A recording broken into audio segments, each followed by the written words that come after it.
Bien, ahora sí, buenas noches a todos, bienvenidos a nuestra serie de reflexiones cuaresmales de la provincia de San Pablo de la Cruz. Ya estamos en la quinta semana y última de esta temporada de Cuaresma y de reflexiones juntos cada miércoles. Nos hemos dado la tarea de estar aquí reunidos físicamente o a través de Zoom para ir reflexionando y formándonos en el carisma de la pasión. Saludamos a nuestra comunidad latina en Nueva York, de la parroquia Inmaculada Concepción, y a la comunidad parroquial de Santa Gema, a todos los que se conectan de otras partes. Somos una gran familia extendida en diversos lugares. Durante estos miércoles nos reunimos para reflexionar, compartir y orar juntos como hermanos de la provincia de San Pablo de la Cruz. Esperamos que podamos fortalecer nuestra unidad en medio de la diversidad de ministerios que realizamos como provincia y que podamos explorar juntos nuevas perspectivas que nos brinda nuestro carisma en nuestro peregrinar durante estos días santos. Hoy va a ser un poco especial, ya que vamos a estar reflexionando sobre el Evangelio del próximo domingo como lo hemos estado haciendo, pero hoy contamos con la narrativa de la pasión de nuestro Señor Jesucristo. Así va a ser un texto largo, pero que nos ayuda a profundizar más en estos días que se acercan para la Semana Santa. Hoy estará con nosotros de nuevo el Padre Luis Daniel Guivas, que estará a cargo de la reflexión. Comenzamos en oración. Dios Padre nuestro, que concediste a San Pablo de la Cruz un corazón tan ardiente que hubiese deseado inflamar en el mundo con el amor de Jesús crucificado. Te pedimos que nos concedas compartir esa misma experiencia apasionada para que podamos anunciar a nuestros hermanos y hermanas, especialmente a los crucificados de nuestro tiempo, el amor misericordioso del Señor crucificado y resucitado, que vive y reina por los siglos de los siglos. Amén. Ahora damos paso a la lectura del Evangelio. Pasión de nuestro Señor Jesucristo según San Lucas. Llegada la hora de cenar, se sentó Jesús con sus discípulos y les dijo: Cuánto he deseado celebrar esta Pascua con ustedes antes de padecer, porque yo les aseguro que ya no la volveré a celebrar hasta que tenga cabal cumplimiento en el reino de Dios. Cuando tomó en sus manos una copa de vino, pronunció la acción de gracias y dijo: Tomen esto y repártanlo entre ustedes, porque les aseguro que ya no volveré a beber del fruto de la vid hasta que venga el reino de Dios. Tomando después un pan, pronunció la acción de gracias, lo partió y se lo dio, diciendo: Este es mi cuerpo, que será entregado por ustedes. Hagan esto en memoria mía. Después de cenar hizo lo mismo con una copa de vino, diciendo: Esta copa es la nueva alianza sellada con mi sangre, que será derramada por ustedes. Pero miren, la mano del que me va a entregar está conmigo en la mesa, porque el Hijo del Hombre va a morir según lo decretado. Pero ay de aquel hombre por quien será entregado. Ellos empezaron a preguntarse unos a otros quién de ellos podía ser el que lo iba a traicionar. Después los discípulos se pusieron a discutir sobre cuál de ellos debería ser considerado como el más importante. Jesús les dijo: Los reyes de los paganos los dominan y los que ejercen la autoridad se hacen llamar bienhechores. Pero ustedes no hagan eso, sino todo lo contrario, que el mayor entre ustedes actúe como si fuera el menor, y el que gobierna como si fuera un servidor. Porque ¿quién vale más, el que está a la mesa o el que sirve? ¿Verdad que es el que está a la mesa? Pues yo estoy en medio de ustedes como el que sirve.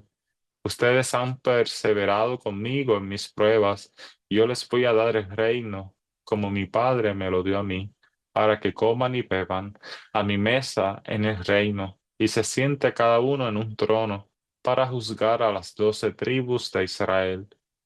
Luego añadió, Simón, Simón, mira que Satanás ha pedido permiso para zarandearlos como trigo, pero yo he orado por ti para que tu fe no desfallezca, y tú una vez convertido, confirma a tus hermanos. Él le contestó, Señor, estoy dispuesto a ir contigo incluso a la cárcel y a la muerte. Jesús le replicó, te digo, Pedro, que hoy antes de que cante el gallo, habrás negado 3 veces que me conoces. Después le dijo a todos ellos, cuando los envíe sin provisiones, sin dinero ni sandalias, ¿acaso les faltó algo? Ellos contestaron, nada. Él añadió, ahora, en cambio, el que tenga dinero a provisiones, que los tome, y el que no tenga espada, que venda su manto y compre una. Les aseguro que conviene que se cumpla esto que está escrito de mí. Fue contado entre los malhechores, porque se acerca el cumplimiento de todo lo que se refiere a mí. Ellos le dijeron, Señor, aquí hay 2 espadas. Él les contestó, basta ya. Salió Jesús como de costumbre al monte de los olivos, y lo acompañaron los discípulos. Al llegar a este sitio les dijo, oren para no caer en la tentación. Luego se alejó de ellos a la distancia de un tiro de piedra y se puso a orar de rodillas diciendo, Padre, si quieres, aparta de mí esta amarga prueba, pero que no se haga mi voluntad, sino la tuya. Se le apareció entonces un ángel para confortarlo. Él, en su angustia mortal, oraba con mayor insistencia y comenzó a sudar gruesas gotas de sangre que caían hasta el suelo. Por fin terminó su oración, se levantó, fue hacia sus discípulos y los encontró dormidos por la pena. Entonces les dijo, ¿por qué están dormidos? Levántense y oren para no caer en la tentación. Todavía estaba hablando cuando llegó una turba encabezada por Judas, uno de los 12, quien se acercó a Jesús para besarlo. Jesús le dijo, Judas, ¿con un beso entregas al Hijo del Hombre? Al darse cuenta de lo que iba a suceder, los que estaban con él dijeron, Señor, ¿los atacamos con la espada? Y uno de ellos hirió a un criado del sumo sacerdote y le cortó la oreja derecha. Jesús intervino diciendo, dejen, basta. Le tocó la oreja y lo curó. Después Jesús dijo a los sumos sacerdotes, a los encargados del templo y a los ancianos que habían venido a arrestarlo.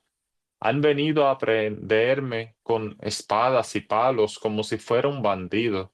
Todos los días he estado con ustedes en el templo y no me echaron mano, pero esta es su hora y la del poder de las tinieblas. Ellos lo arrestaron, se lo llevaron y lo hicieron entrar en la casa del sumo sacerdote. Pedro lo seguía desde lejos. Encendieron fuego en medio del patio, se sentaron alrededor y Pedro se sentó también con ellos. Al verlo sentado junto a la lumbre, una criada se le quedó mirando y dijo, Este también estaba con él. Pero él lo negó diciendo, No lo conozco, mujer. Poco después lo vio otro y le dijo, Tú también eres uno de ellos. Pedro replicó, Hombre, no lo soy. Y como después de una hora, otro insistió, Sin duda que éste también estaba con él, porque es Galileo. Pedro contestó, Hombre, no sé de qué hablas. Todavía estaba hablando cuando cantó un gallo. El Señor volviéndose miró a Pedro. Pedro se acordó entonces de las palabras que el Señor le había dicho, antes de que cante el gallo me negarás 3 veces. Y saliendo de allí se soltó a llorar amargamente. Los hombres que sujetaban a Jesús se burlaban de él, le daban golpes, le tapaban la cara y le preguntaban, ¿adivina quién te ha pegado?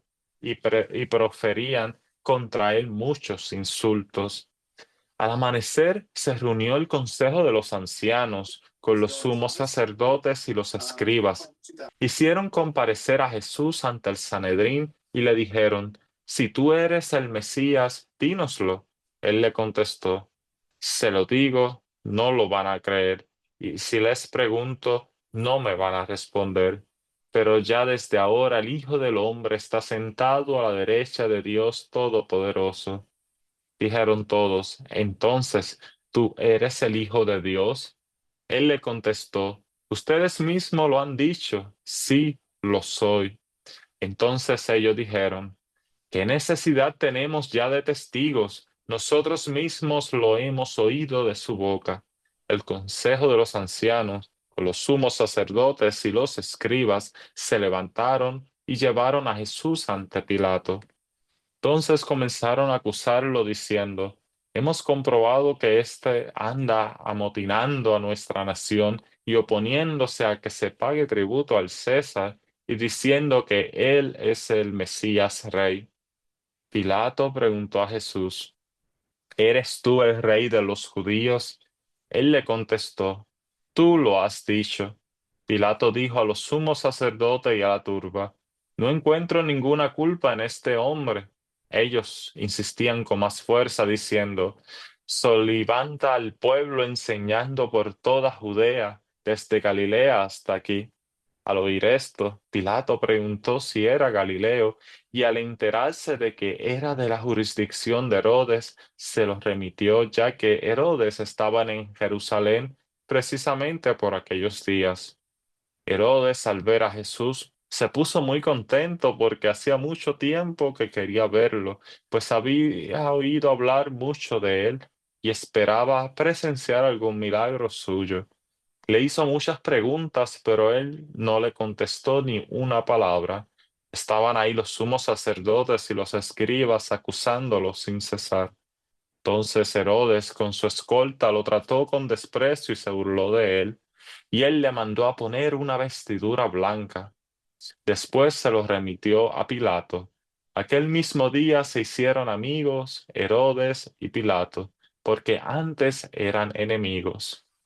Pilato convocó a los sumos sacerdotes y a las autoridades y al pueblo y les dijo, me han traído a este hombre, alegando que alborota al pueblo, pero yo lo he interrogado delante de ustedes y no he encontrado en él de las culpas de que lo acusan. Tampoco Herodes, porque me lo ha enviado de nuevo. Ya ven que ningún delito digno de muerte se ha probado. Así pues, le aplicaré un escarmiento y lo soltaré. En ocasión de la fiesta, Pilato tenía que dejarles libre a un preso. Ellos vociferaron en masa diciendo, quita a ese, suéltanos a Barrabás. A este lo habían metido en la cárcel por una revuelta acaecida en la ciudad y un homicidio. Pilato volvió a dirigirles la palabra con la intención de poner en libertad a Jesús, pero ellos seguían gritando, crucifícalo, crucifícalo.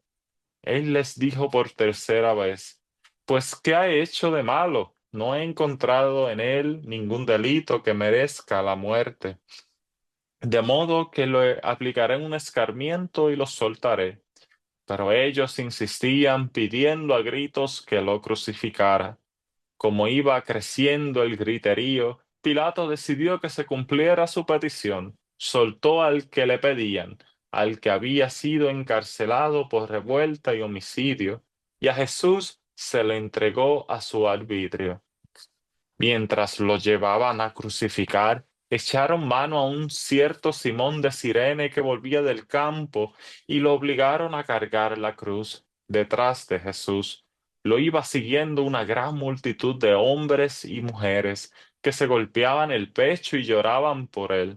Jesús se volvió hacia las mujeres y les dijo, hijas de Jerusalén, no lloren por mí, lloren por ustedes y por sus hijos porque van a venir días en que se dirá, dichosas las estériles y los vientres que no han dado a luz y los pechos que no han criado. Entonces dirán a los montes, desplómense sobre nosotros, y a las colinas, sepúltennos. porque si así tratan al árbol verde, ¿qué pasará con el seco? Concluida además, conducían además a dos malhechores para justiciarlos con él. Cuando llegaron al lugar llamado La Calavera, lo crucificaron allí, a él y a los malhechores, uno a su derecha y el otro a su izquierda. Jesús decía desde la cruz: Padre, perdónalos porque no saben lo que hacen. Los soldados se repartieron sus ropas echando suertes. El pueblo estaba mirando. Las autoridades le hacían muecas, diciendo: A otros ha salvado, que se salve a sí mismo, si él es el Mesías de Dios, el elegido. También los soldados se burlaban de Jesús y acercándose a él le ofrecían vinagre y le decían: Si tú eres el rey de los judíos, sálvate a ti mismo. Había en efecto sobre la cruz un letrero en griego, latín y hebreo que decía: Este es el rey de los judíos. Uno de los malhechores crucificados insultaba a Jesús diciéndole: Si tú eres el Mesías, sálvate a ti mismo y a nosotros. Pero el otro le reclamaba indignado: ¿Ni siquiera temes tú a Dios estando en el mismo suplicio? Nosotros justamente recibimos el pago de lo que hicimos, pero éste ningún mal ha hecho.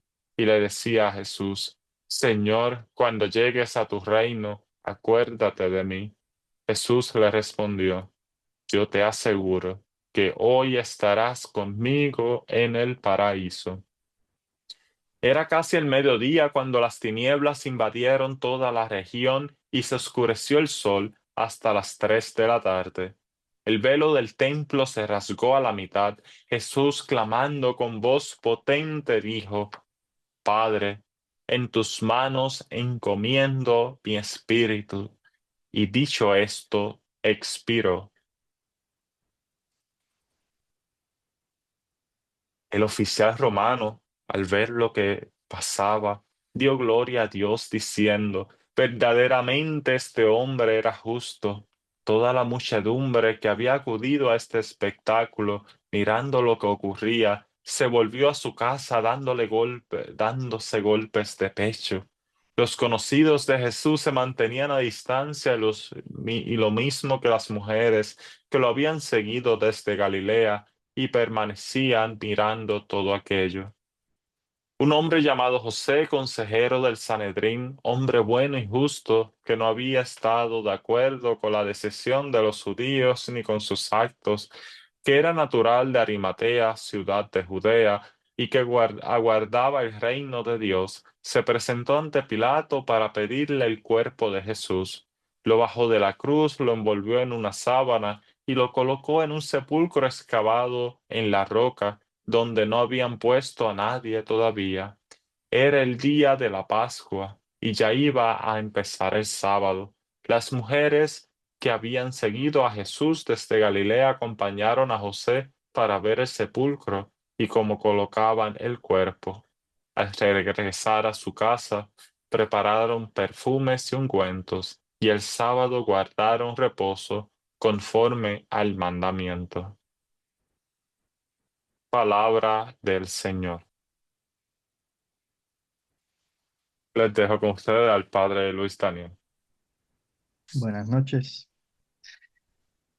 En esta última reflexión cuaresmal, eh, como hemos estado haciendo durante las pasadas semanas, reflexionamos sobre el Evangelio del domingo siguiente y pues ya el próximo domingo empezamos la Semana Mayor, la Semana Santa. Por lo tanto, como todos los años, comenzaremos leyendo el Evangelio de la Pasión. Este año nos toca leer según San Lucas y he querido enfocar esta reflexión en la pasión vista a través del lente pasionista, o quizás explicar el carisma pasionista a través de este evangelio de la pasión. Hay que tener en cuenta que la pasión es expresión de amor, de esperanza y de misericordia. Y nosotros los pasionistas, pues, estamos llamados a hacer pasión, a hacer memoria viva de la pasión de Cristo, contemplándola como fuente de vida y de consuelo para los que sufren. Desde esta perspectiva, me gustaría primero comenzar citando a nuestro fundador, San Pablo de la Cruz, que en una de sus cartas le escribía a la persona que recibía: la cruz es el libro más sabio. En ella se aprende a amar a Dios y al prójimo. Desde esta perspectiva, desde la sabiduría de la cruz, entremos entonces a reflexionar un poco sobre este Evangelio. Y se nos invita entonces a contemplar la pasión del Señor desde esta mirada particular del evangelista San Lucas, con este corazón pasionista que hemos estado compartiendo durante las pasadas semanas. Es decir, con el espíritu y la inspiración que recibió San Pablo de la Cruz, eh, y que todavía hoy sigue vivo en tantas comunidades, en tantos lugares del mundo y en tantas personas que han hecho de la pasión de Cristo el centro de su vida, su consuelo y parte de su misión. El evangelista Lucas nos presenta a un Jesús profundamente humano y lleno de compasión. En su relato Jesús no grita, no se defiende, no condena, simplemente perdona desde la cruz. Padre, perdónalos, porque no saben lo que hacen. Este perdón en medio del dolor más injusto nos habla del corazón de Dios. Y eso es lo que los pasionistas queremos vivir y recordar siempre, que Dios es amor, incluso en medio del sufrimiento. Este es el núcleo de nuestro carisma pasionista, hacer memoria del amor de Dios manifestado en la cruz. Y cuando decimos que hacemos memoria de la cruz, no estamos hablando solamente de recordar un hecho del pasado como si fuera una historia más entre tantas.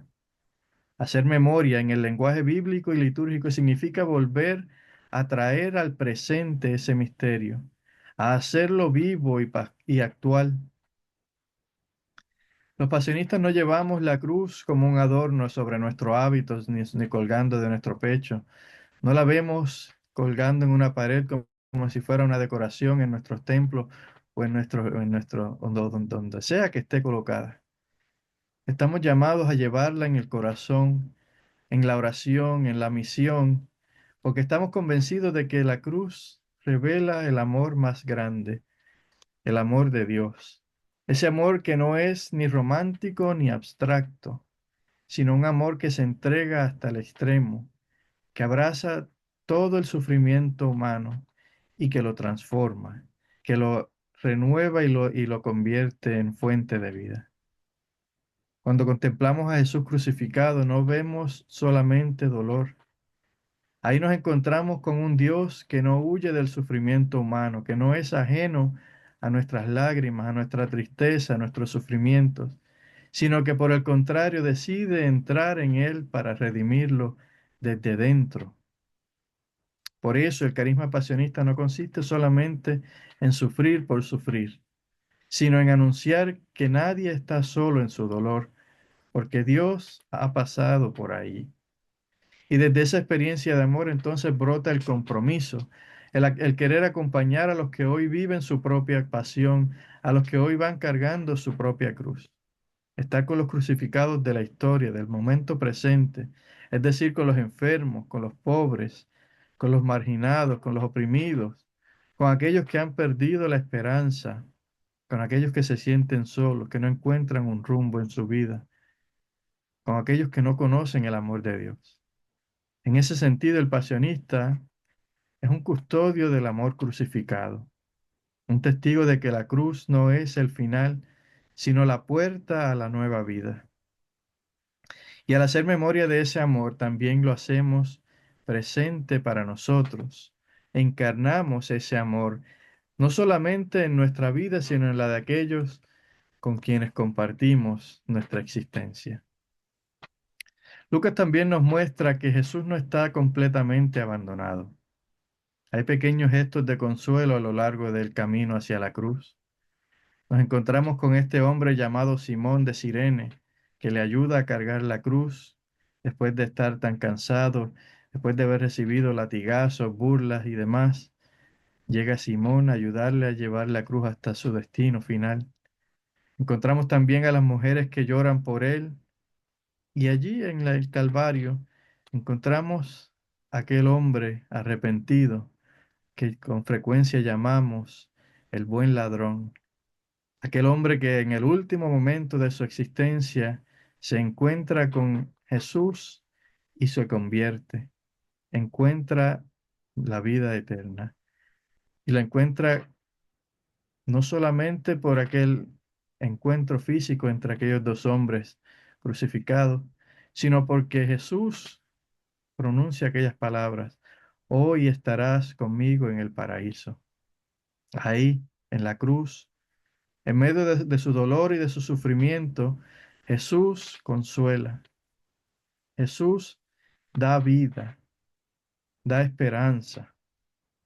El carisma pasionista nos mueve a ver a Cristo en los crucificados de hoy, en los que sufren en los hospitales, en las cárceles, en la soledad, en la violencia, y nos llama a estar con ellos como el Cirineo, como compañeros de camino. En Getsemaní Jesús reza con intensidad, y aunque esta agonía permanece fiel, y aún y aunque está en agonía, aún así permanece fiel al Padre. Escuchamos decir esas palabras: Padre, si quieres, aparta de mí este cáliz, pero que no se haga mi voluntad, sino la tuya. Los pasionistas somos llamados a vivir en esa misma fidelidad, especialmente cuando la vida se vuelve pesada, cuando la cruz se hace difícil de llevar, cuando cuando nos damos cuenta de que la oración no nos quita el dolor, pero sí nos da fuerza para no rendirnos. Entonces, desde la perspectiva del evangelista Lucas, vemos en la pasión una narrativa de esperanza y de vida. No es una tragedia vacía, al contrario, es una entrega libre, hecha por amor, donde Jesús muere confiando en el Padre. Padre, en tus manos encomiendo mi espíritu.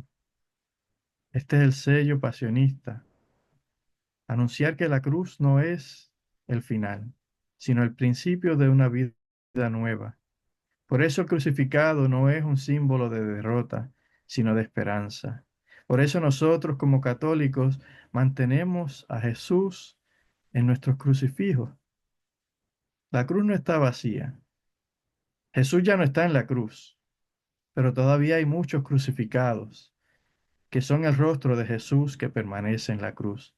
Y ahí es donde nosotros los pasionistas estamos llamados a estar, como contemplativos, pero también como misioneros activos, como cirineos para estos hermanos que siguen en la cruz. Nuestra misión como pasionistas y como todos los bautizados, de hecho, es llevar esa esperanza al mundo. Ciertamente, el anuncio del Evangelio comenzó o tomó fuerza después de la resurrección, pero le dio sentido el hecho de que fue crucificado Jesús. Ese fue, por ahí fue donde empezó el anuncio. El Dios que se hizo carne fue crucificado, sufrió, padeció y murió por nosotros, y al tercer día resucitó. Ese es el misterio que como bautizados, como cristianos, todos contemplamos, aunque muchas veces nos gusta o preferimos evitar el dolor, evitamos las escenas de los azotes, de la sangre, y nos enfocamos en la resurrección, en la vida nueva. Pero no podemos llegar a esa vida nueva si no aceptamos y no comprendemos y no asumimos el dolor de nuestra humanidad. Si no asumimos nuestra cruz cada día, como nos dice el mismo evangelista Lucas. Y ahí está la misión del pasionista. Ahí está nuestra misión en saber que la pasión de Cristo no es un recuerdo triste que se revive cada Semana Santa, sino, como ya dije antes, es una memoria viva, una fuente de amor, de sentido y de consuelo para nuestra vida. El carisma pasionista nos invita a contemplar ese amor cada día, a acompañar a los que sufren, a orar con Jesús en el huerto y a llevar la esperanza de la resurrección a un mundo que muchas veces vive crucificado. Teniendo en cuenta que la pasión de Cristo, como decía San Pablo de la Cruz, la pasión de Cristo es la obra más grande del amor de Dios. Pidamos que ese amor nos transforme y que podamos ser testigos de ese amor crucificado y resucitado en nuestras comunidades y en nuestra vida. Que la pasión de Cristo esté siempre grabada en nuestros corazones y que esta próxima Semana Santa sea una semana de mucha bendición, pero sobre todo una semana distinta que transforme nuestra vida y nos renueve, que nos llene de esperanza y del amor de Dios. Que así sea.